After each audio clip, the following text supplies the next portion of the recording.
is the PlayStation 4. 7 years after the PS3, Sony's built a new console designed to last the next 7 years.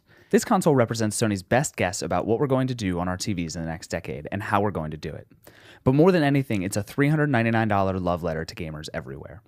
Sony learned a lot from its last console, which was essentially a bulky, expensive supercomputer. The PS4 is just about half the width of the original PS3 and also considerably lighter. It's even thinner than Sony's latest ultra-thin PS3, which is a considerable feat.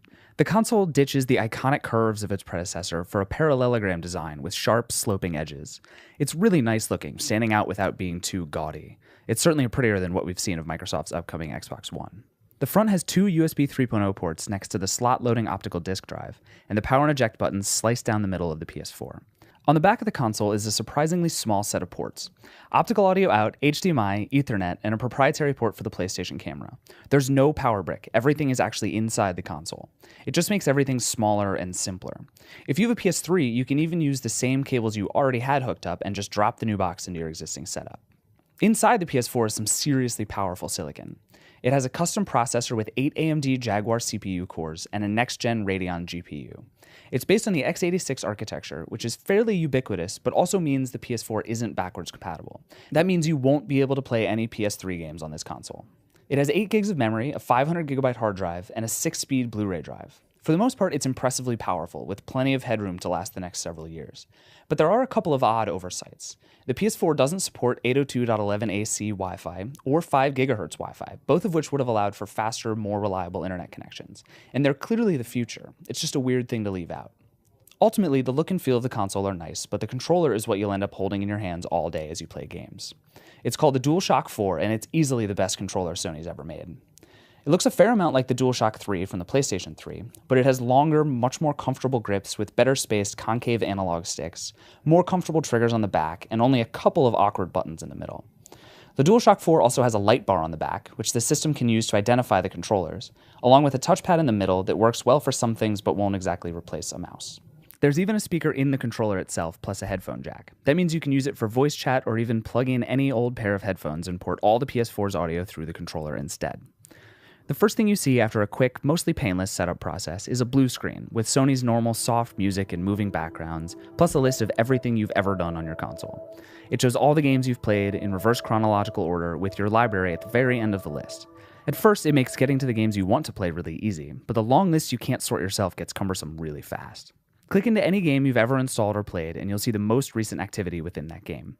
What your friends are playing, what they're sharing from that game, and achievements they've earned. All the social gaming is tied really tightly into the core OS, and it makes playing with or alongside your friends a lot more fun. There's also an endless stream of your friends' activity in the What's New section of the menu, which is cool, but it can get really cluttered if you have more than a few friends. Flick the analog stick up, and you're taken into the primary menu. That's where you see your profile, friend requests, notifications, and settings.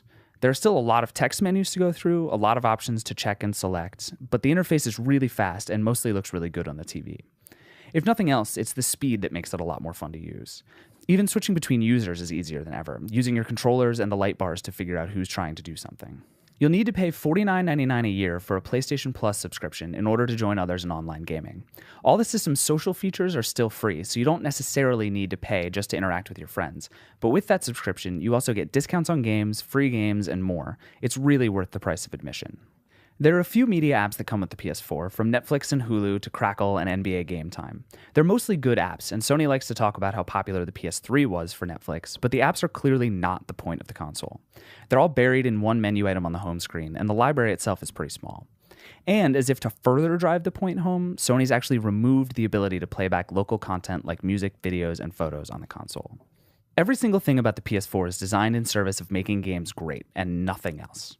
Like the totally seamless way to share clips from your gameplay on Twitch or Ustream, or to see what your friends are doing. Of course, watching people play games is going to get a lot better when the actual games themselves get better.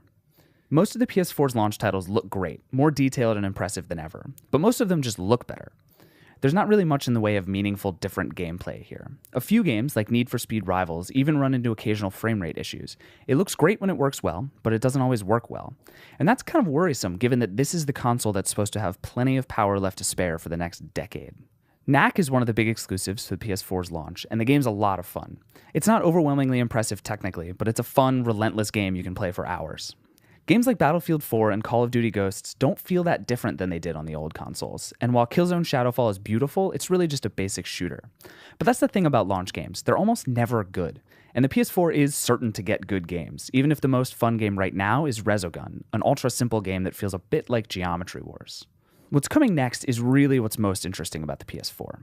This is a console designed to last a long time, to sell 8 years from now as much as to sell today.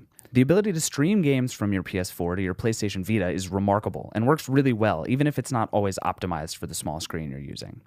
The PlayStation camera, for now, is incredibly basic. You get a couple of voice controls, and it does a nice job of identifying you, but there's no game support or even really useful system control. That could come soon, though. Even the PlayStation app for Android and iOS, which for now acts mostly as a better alternative to the on-screen keyboard, has some huge potential.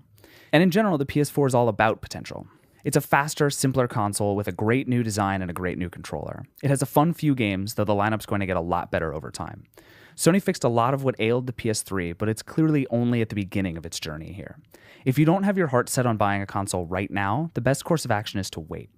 We haven't seen what the Xbox One can do yet, and even the PS4 has a lot of growing left to do. But it's clear that Sony's built a fast, useful console designed to make a lot of gamers very happy, and there's little doubt this $399 device will do just that. The only question is how long it's going to take.